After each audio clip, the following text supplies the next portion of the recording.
Il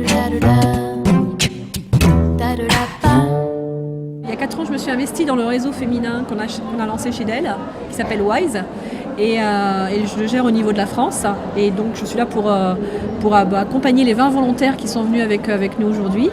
Et puis pour entendre des bonnes pratiques d'autres entreprises. Et puis partager ce qu'on a fait, comment on a réussi. Parce que je pense qu'on a réussi pas mal de choses chez Dell. Et en faire profiter d'autres personnes. Pour nous, la mixité et la diversité sont d'abord des facteurs de performance de notre organisation et de notre entreprise. On ne peut pas avoir les bons débats et on ne peut pas avoir les bonnes discussions si on n'a pas autour de la table une diversité de points de vue. Il faut avoir des hommes, il faut avoir des femmes, il faut avoir des personnes qui viennent de différents pays, de différentes cultures, des personnes qui occupent différentes fonctions dans l'entreprise. Donc c'est quelque chose qui est très pragmatique, c'est pas quelque chose qui est philosophique, c'est quelque chose qui est très pragmatique. On a ces programmes parce qu'ils contribuent à la performance de notre entreprise. Pour que ce soit efficace, il faut que ce soit vraiment dans la culture, entrer dans la culture. Et ancrer dans la culture, ça veut dire qu'on ne peut pas aller vite, il faut prendre son temps. Et il ne faut surtout pas essayer d'imposer des choses par la force, il faut travailler vraiment ensemble. Il faut pas imposer. La mixité ne s'imposera pas, je pense pas.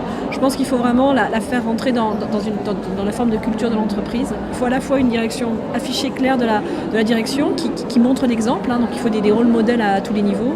Et puis il faut aussi que tout le monde considère qu'il fait partie de la solution. Voilà, et que ce n'est pas simplement la direction ou la direction des ressources humaines qui sont là pour faire des choses pour la diversité.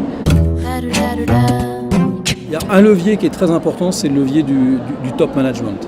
Parce que dans toutes les organisations, dans toutes les entreprises, les collaborateurs, mais aussi l'environnement, le monde extérieur, ça peut être les clients, ça peut être la presse, ça peut être les partenaires, l'ensemble de l'écosystème, regardent ce qui se passe au plus haut niveau de l'entreprise et ce que fait le plus haut niveau de l'entreprise. Donc ça, c'est un levier considérable. Le fait d'avoir dans ces programmes le support total, concret, pragmatique, au quotidien, du plus haut niveau de management. Donc chez nous, c'est Michael Dell, le président fondateur de l'entreprise, et tout son exécutif comité, d'avoir ce support-là.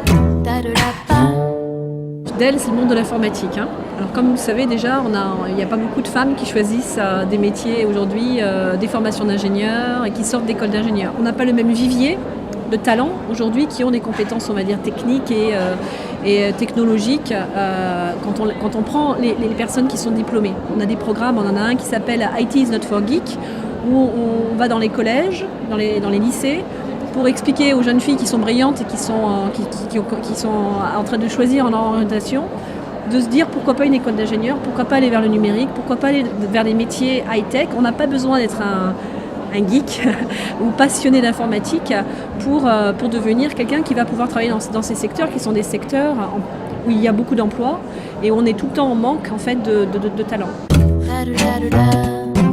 Il y a des freins et des facteurs de résistance en termes d'organisation du travail. On est dans une époque où il y a par exemple de plus en plus de femmes qui vivent seules ou qui vivent avec leurs enfants, de ménages recomposés, de foyers recomposés. Et nous on croit au fait que la technologie peut beaucoup aider à faciliter l'organisation du travail parce qu'aujourd'hui on n'a plus besoin d'être nécessairement au bureau pour pouvoir travailler correctement. On peut travailler de chez soi, on peut travailler pendant qu'on est dans une phase de déplacement, on peut travailler quand on est chez un client. La technologie permet de faire ça et des programmes bien adaptés. On en a un chez Dell qui consiste à donner beaucoup de flexibilité à nos collaborateurs. Et c'est vraiment un programme mixte parce que c'est offert aux hommes comme aux femmes pour leur permettre d'organiser leur espace de travail à la fois d'un point de vue géographique, c'est-à-dire où ils travaillent, et d'un point de vue de temps, c'est-à-dire quand ils travaillent, en ayant une culture qui est d'abord basée sur la confiance et les résultats. On ne peut pas réussir la mixité sans travailler avec les hommes. Déjà, en général, quand on prend une entreprise qui n'a jamais vraiment rien fait pour la mixité, on va dire, naturellement, il y a un encadrement exclusivement ou pratiquement toujours avec une très forte proportion d'hommes. Donc, ça veut dire quoi ? Ça veut dire que le management, le top management dont parlait Thierry tout à l'heure, c'est un management qui est masculin. Et donc, il faut arriver à les impliquer. Il faut arriver à les impliquer. Comme je disais tout à l'heure, c'est des fois simplement se rendre compte que la mixité, c'est pas quelque chose qui va arriver naturellement, sans rien faire, et qu'il faut être à certains moments dans l'entreprise, il y a des moments, il y a ce qu'on appelle les moments de vérité, hein, le recrutement, les promotions, les réorganisations. C'est des moments où il faut être un petit peu plus vigilant et il faut avoir des actions très concrètes en place pour donner autant de chance aux femmes qu'aux hommes.